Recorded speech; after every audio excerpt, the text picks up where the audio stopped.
Before we begin our conversations about habits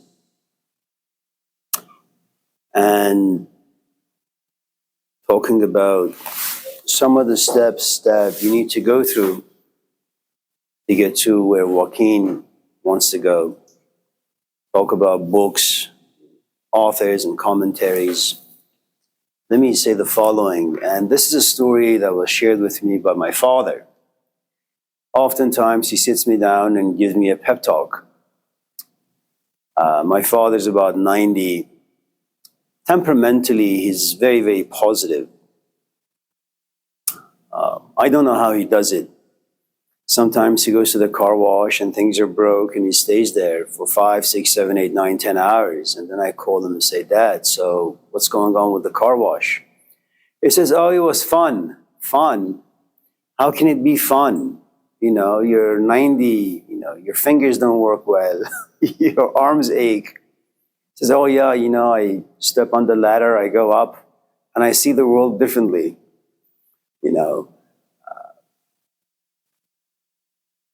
When I first began teaching, every week I had tens of students either coming to the office or coming to the house. And then the first time he came to the house, my father, and he overheard some of the things I was telling students.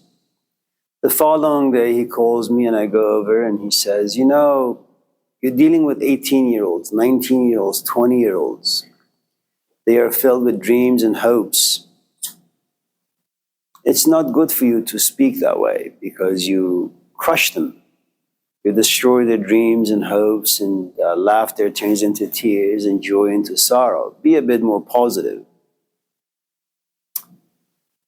And I have firsthand seen the impact of some of the things that we talk about in class, where students, after a week or two, beginning of the semester, come and say, I went to my companion, I asked him or her some questions, came to realize that they are unworthy of my time and my attention, so I dumped them.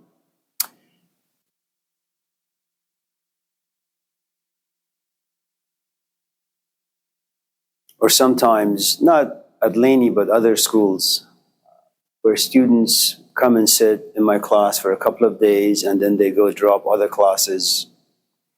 And then administrators call me saying, you can only have, 40 students in your class, no more. You have 120. That's like fire hazard. And the point I'm trying to make is sometimes when we have conversations and you feel that my comments are slightly negative, just leave them in the class. Don't take them home with you. The other thing you need to understand is this is what I do. I play with ideas. I have lived this way for 40, 50 years. This position gives me a great amount of power where I can just go home and break things open and see what lives inside them. I have a thick skin, so just in case I get depressed because of these ideas, I'll be fine with it. I can be creative with them. Just in case I get angry, I have lots of hammers and jackhammers back home, and I can go there and just, knock the crap out of things. And I'm 60.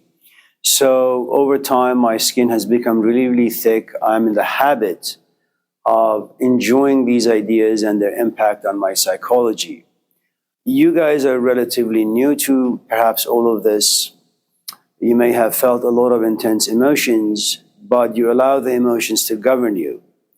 But to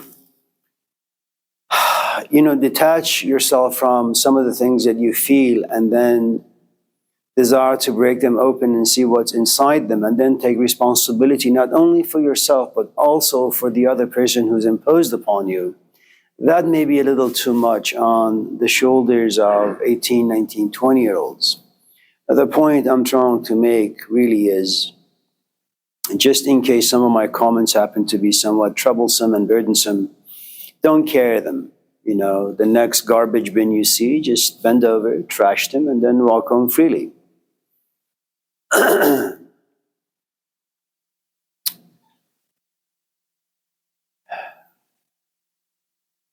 So let me first tackle her question, and then, the question about habits. We have a poet in the Persian world around the 13th or so century. His name is Sa'di from Shiraz. He tells us a story about two soaps in two shower stalls facing one another. And then one day this man walks into the shower stall and turns on the water and begins to wash himself with the soap. And then he leaves. The soap in the other shower begins to smell something weird. It likes what the smell is. The fragrance is very pleasant. And looks at this other soap who had just been touched by this man and says, you and I are made from the same stuff, and yet you smell so good. What is the difference between you and I? Why is it that I smell so bad and yet you smell so good? And this soap that has been touched by someone like Socrates or Jesus Christ turns to this other soap and says, you're touched by ordinary common people. No one really smells good. I, on the other hand, was touched by a saint or a sage or a philosopher. And when you're touched by someone who's profound inwardly and outwardly, something about you begins to change.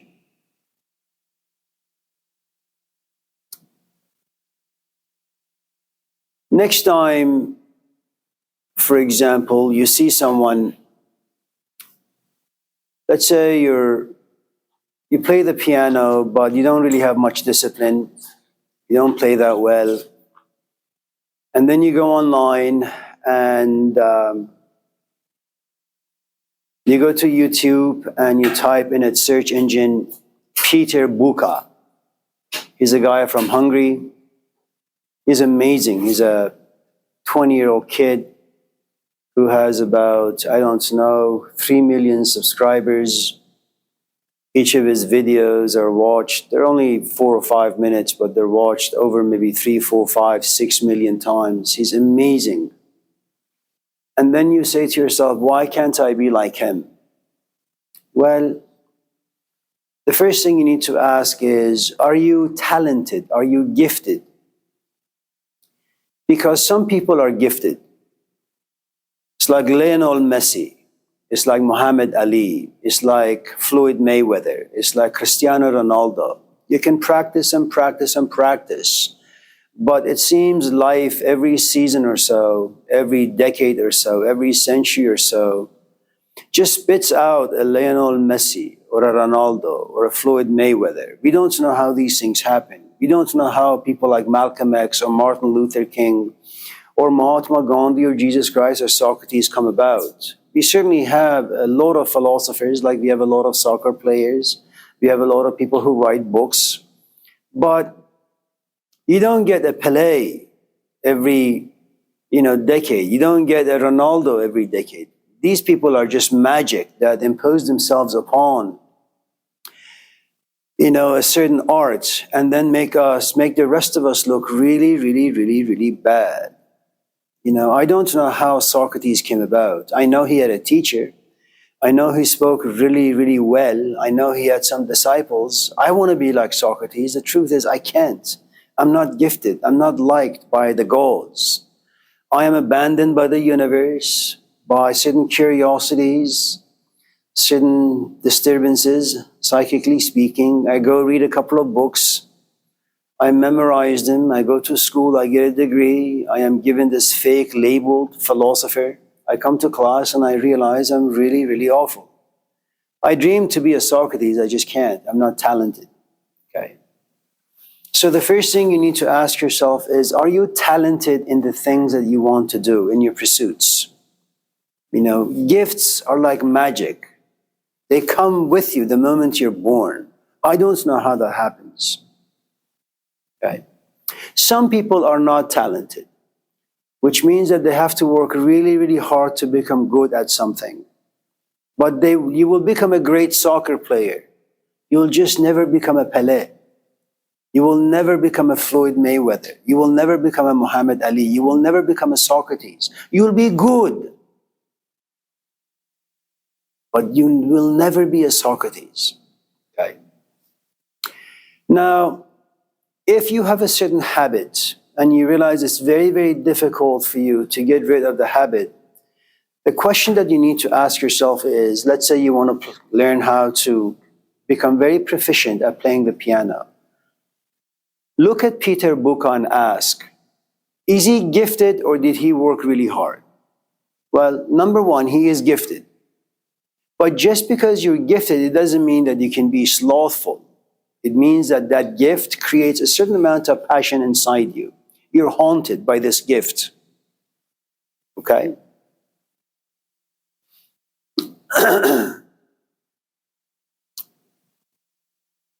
When you're haunted by the gift, you have no choice but to think about piano, dream about piano, eat piano, breathe piano, and that burdens you. The gift itself burdens you. So when you want to be lazy, when you want to go on a walk, for example, this shadow, your own shadow called the piano, just walks and says, what are you doing? So you can't have a moment of peace. It's always chasing you. Okay. So you have to ask yourself, are you similar? And 99.999% of the times, the answer is no. Since you're not haunted, which means you're not going to suffer from guilt or shame or remorse because you're going against the gift that has been given to you either by nature or by God or whatever it is out there. What do you need to do to become good? Since you're basically a normal human being who suffers from all of human fragility. You're lazy, you don't like pain, you don't like discipline. What do you need to do? You need to be blessed, graced by the presence of a man who goes into a shower stall, grabs the soap. You need to be around someone who pushes you. And by being pushed, little by little, you begin to change. You can't do this on your own. You know, one of the difficulties about teaching philosophy to Westerners, and I'm not in Europe, I'm in America, I'm not in Texas or Arkansas, I'm in Oakland, and in California generally. My experience with Americans, and this is my profession, I teach, is that the reason why it becomes very, very difficult to teach Westerners about philosophy is, first, it's a cultural thing. In other words, there are certain things in your culture that doesn't allow philosophy to penetrate the way it's supposed to be. You know, in the 14th century, for those of you who may be going into the world of art, something really interesting would happen for many, many, many centuries in Europe. If you happen to be Leonardo da Vinci, if you happen to be Michelangelo, you had disciples who lived with you, who watched you eat, who watched you walk, who watched you go into the stable, take out your canvas, plaster and start sculpting, started painting. And then little by little, those who watched you would try to mimic you, plagiarize. And when you plagiarize something over and over and over again, you begin to smell like the things you copy. And then if you're gifted, your voice eventually will come out. If you're not gifted, you will simply remain a plagiarist, and there is nothing wrong with that. Okay?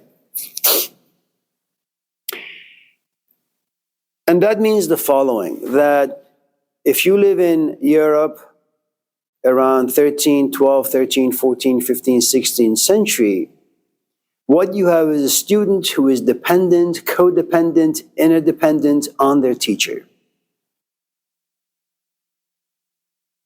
And when you become dependent and codependent, it means that you don't have a will of your own.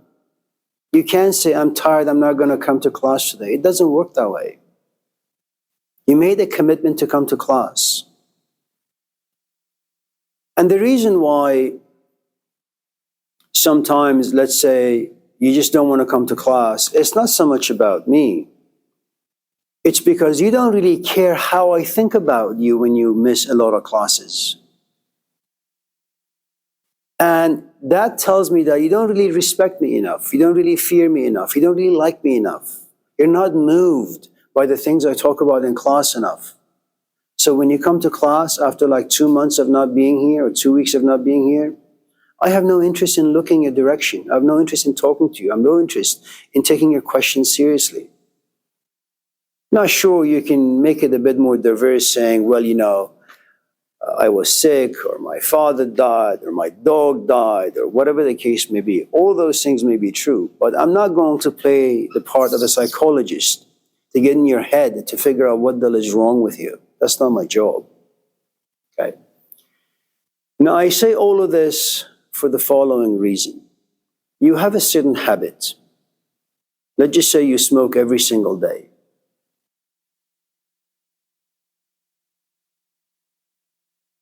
Now, here's the thing about habits. If you're in the habit of playing the piano every day, you're never going to feel bad. If you're in the habit of reading the dialogues of Plato every single day for 10 hours, and when your friends call, you just dismiss their phone call, you're never going to feel bad. If you love your mom and she's got cancer, and every day you go to her and spend 5, 6, 10 hours because you love her and you want to take care of her and you know these are going to be the last days you have with her, you're never going to feel bad. You'll be exhausted. You'll be pissed at God, at your mom, at yourself, at life, healthcare. But you're never going to feel guilty for taking care of your mom. If you watch porn, it's very different. You're going to feel shitty. If you smoke every day, you're going to feel bad. If you have a boyfriend or a girlfriend and you know you don't want to be with them, every moment you spend with them, you say, I want to walk away. I just don't know how. I'm just buying time. So there are some habits that will help you in life. There are some habits that will crush you. Now, you're young, you don't really understand what it means to be crushed. Okay? If you come from not a bad, but a relatively disruptive childhood environment, your parents divorce, you get into a lot of fights, or you've witnessed them getting into a lot of fights, there's a good chance that you have a lot of anger inside you. And there's a good chance you're going to choose people in your life who are passive. So when you scream at them, they don't say anything. When you hit them, they don't say anything. And God forbid if you fall in love with one of them. God forbid if you get pregnant by one of them. Because you've chosen people who are the exact copy of your parents. That sort of habit will devastate you, your companion, your life, and God forbid if you have kids.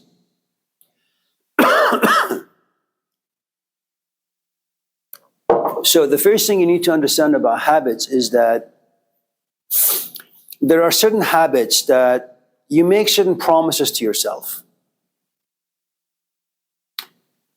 I want to quit smoking. And you are successful for a couple of days. And then your friends call. Or maybe you're just sad and depressed. And the problem with habits is that you don't really need to be sad or depressed. You don't even need a call from a friend. You just know from 5 to 6, you smoke. It's something you've done for the past 20 years. Your desire has no chance to combat 20 years of doing the same thing over and over and over again. It's impossible. Never going to happen. When you have moments of inspiration, there's nothing wrong with that. But for inspiration to turn into commitment, you need a very, very, very different mindset. And you need to be in a very different stage in life.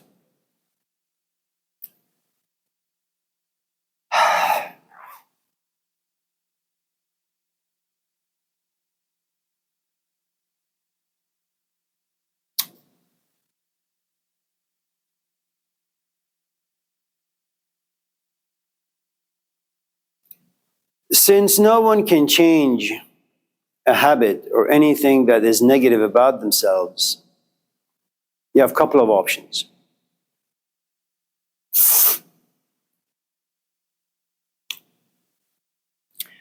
You can change your friends,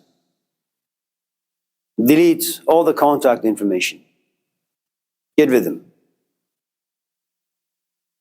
That's an inspired moment.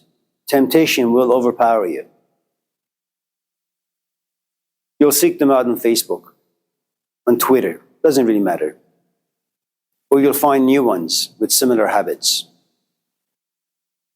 You can see a therapist. That won't help. And I'll tell you why. Now, this doesn't mean that for those of you in this class who are actually seeing a therapist, that you should stop, going to them. What it does mean is the following. This is you, and let's say this is your inside. We'll just call it a heart. And inside, there's a good amount of negativity, i.e., poison, toxin.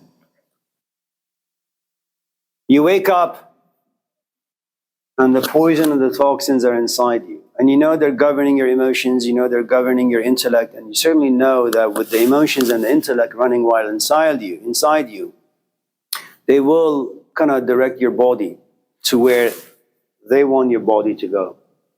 Okay? So the way, for example, smoking happens is that you're reading the Bible. Okay? This is the Bible. All of a sudden, from nowhere, okay, you say, I want to smoke. I'm not quite sure how this happens. Okay? All of a sudden you say, I think I should smoke. Your desire to read the Bible and desire to smoke, they begin to have a very combative relationship. Eventually one has to win. The Bible, continuing reading it, you need to be focused. You need to pay attention. You need to understand. Oftentimes when you read the Bible, it's boring, which means that you have to overcome boredom. And you have to be very creatively imaginative, which means that within the context of boredom, you have to find inspiration. This takes a lot of work and effort. And the reason why you're not going to put a good amount of work and effort is because by nature, we enjoy sloth. We don't like things that are difficult. So when I read your essays, and it's sloppy in thinking, in writing, expressing, it's disappointing, but it's because of this. It's too difficult to pay attention. Smoking.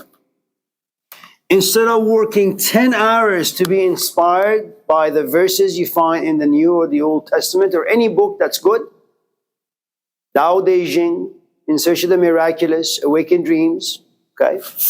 You say, I can be inspired within like 5 minutes. All I gotta do is just to smoke. Inside that desire, you have a set of emotions. Intellectually, you say, continue reading, but the emotions snowball. They become bigger and bigger and bigger. And little by little, you realize now the way you're thinking is beginning to change as well. You are less focused on the Bible and more focused on the emotion that will come to you by smoking. In 10 minutes' time, you put the Bible on the cross and crucify it. Now what you have is the emotion of smoking and the mind that begins to fantasize about smoking. Now you have a body. Your emotions and your intellect begin to have an impact on your body. What does that mean? You're sitting in the kitchen, reading the Bible, The emotions and your intellect, okay, your network of thoughts, begin to carry your body into your bedroom. Your body is a host, is a vehicle for emotions and your thoughts. They move your body into the bedroom. You open the drawer, you take out the stash of weed, and you smoke. And that is exactly what you've been doing for the past 20 years. And now your question is, well, how the hell do I change this? Now,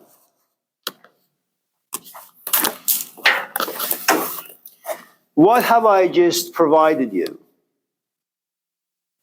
This is a really, really nice map. And I doubt many of you knew how this works. I have shared with you data. It equals ingredients.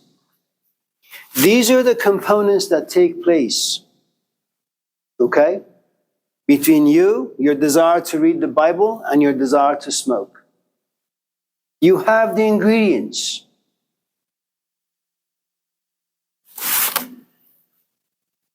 What you now need is what they call information. Recipe. You need a recipe. Your question is, how do I overcome my habit of smoking so I can continue reading the Bible? So I have to give you a recipe. In other words, I have to give you steps. What do you need to do to overcome this to be in this world?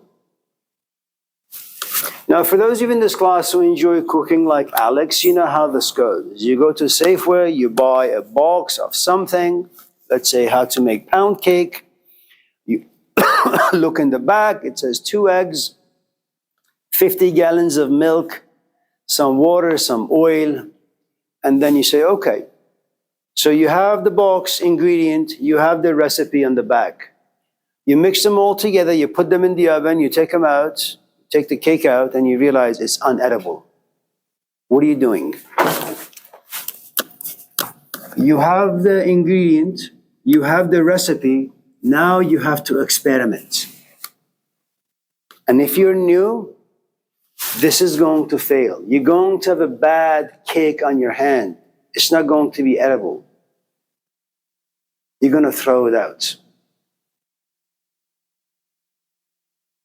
And if you experiment with baking a cake over and over and over again, and you realize every time you do this, you're wasting money, energy, time, and it comes out bad, you know what you're going to do? You're going to say, screw this. I'm just never going to do this again. One of the things you need to understand about ingredients and recipe, how to follow this, you're going to give it a lot of tries and you're going to fail a lot of times. So just in case you want to overcome a negative habit and you fail, it's because you want to put the recipe in practice. You just don't have the right stuff just yet. You need to experiment again and again and again and again and again. And hopefully before you're dead, you'll get it right. Should you have the courage, okay, and the discipline to continue experimenting until getting it right, what you now have is knowledge.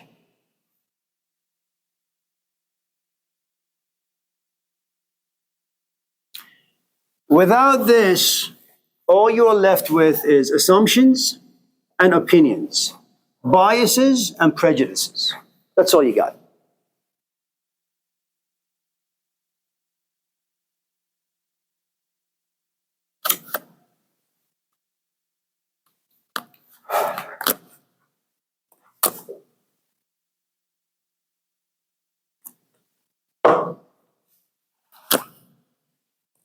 Do you have any questions before I continue? Excellent.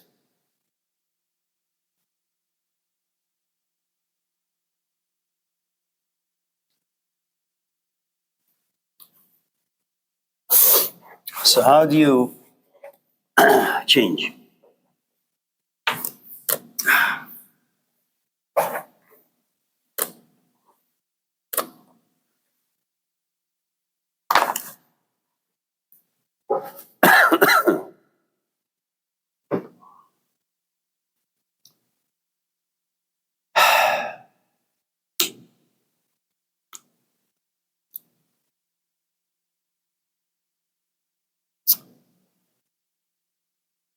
Let's start with the bad news.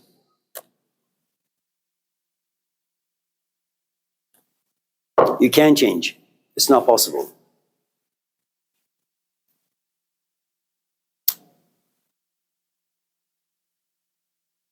Just not possible to change.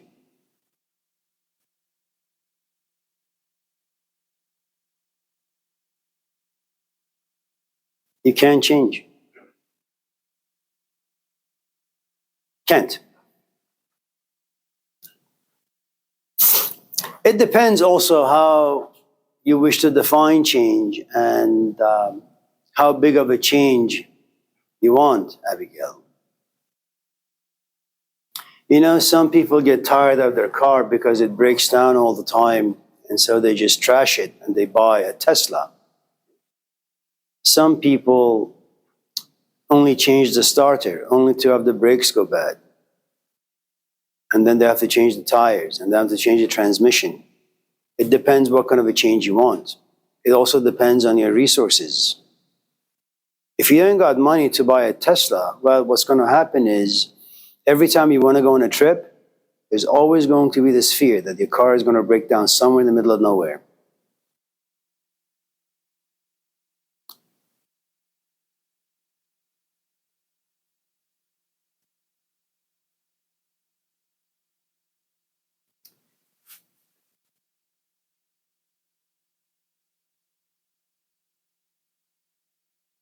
You make it sound as if one's habit to smoking is just habit to that one particular thing. That's not the case. If you have a habit to smoke every day for 2, 3 hours, you keep certain friendships that are relevant to your smoking. You have a certain way of thinking about life that are very, very closely relevant to the way you smoke and why you smoke. You have a certain way of thinking about life. It's not just habit of smoking, it's everywhere.